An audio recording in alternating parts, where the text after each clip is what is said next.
সে ৭১ সালে যে স্লোগান দিয়েছি, যে স্বপ্ন নিয়ে যুদ্ধে গিয়েছিলাম, আজকের এই ৫০-৫২ বছর পরে আজকে তরুণরা সেই একই স্লোগান, একই স্বপ্ন নিয়ে আবার আজকে মাঠে নেমেছে। বারবার কি খালি আমরা এই স্বপ্ন পূরণের জন্য খালি বারবার মুক্তিযুদ্ধ একবার করছি, এখন বলে দ্বিতীয় মুক্তিযুদ্ধ হয়েছে, এরপরে কি আবার তৃতীয়, চতুর্থ, পঞ্চম হইতে থাকবে নাকি? কাজে এটার জন্য একটা পরিষ্কার একটা ধ্যান, একটা ধারণা আসতে হবে। যদি এটাকে পরিষ্কার করতে হয়, ভারতীয় আধিপত্যবাদীদের সাথে কোনো আপোষ চলে না।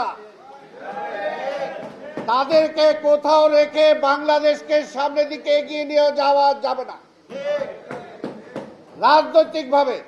রাজনৈতিকভাবে এটা পরিষ্কার। তাই বলবো, আজকে নূর শাহ আমাদের এই যে এবি পার্টির নেতা, সেও ভালো বলে, আরো অনেকে আছেন। শিয়া বাটার ও ভিটামিন ই সমৃদ্ধ lily glam beauty soap. Lily, always beautiful. এই আওয়ামী বিরোধী আন্দোলনে যে সমস্ত রাজনৈতিক দল ছিলেন, আল্লাহর রাস্তায় একত্রে এই সরকারকে বলেন, এই ঢিমুতালে চললে হবে না।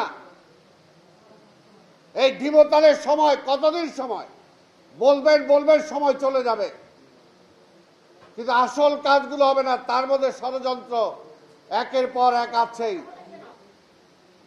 আমাদের কর্নেল সাহেব বলেছেন আজকে পাহাড় কেন আজকে অস্থির।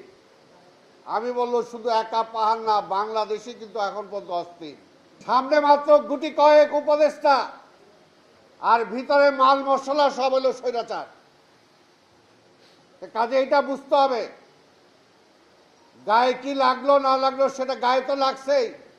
কাজে স্বৈরাচারকে উৎখাত করার জন্য এখনো সে আন্দোলন শেষ হয় নাই। সেটার জন্য সবাই ঐক্যবদ্ধ থাকতে হবে। অবশ্যই আমরা চাই এই সরকারকে আমরা যুক্তিযুক্ত সময় দিতে চাই, কিন্তু এই সরকারকেও ডিপেন্ড করতে হবে যাদের আন্দোলনে হাসিনা বিদায় হয়েছে। এই রাজপথে 15 থেকে 17 বছর আমরা রক্ত দিয়েছি।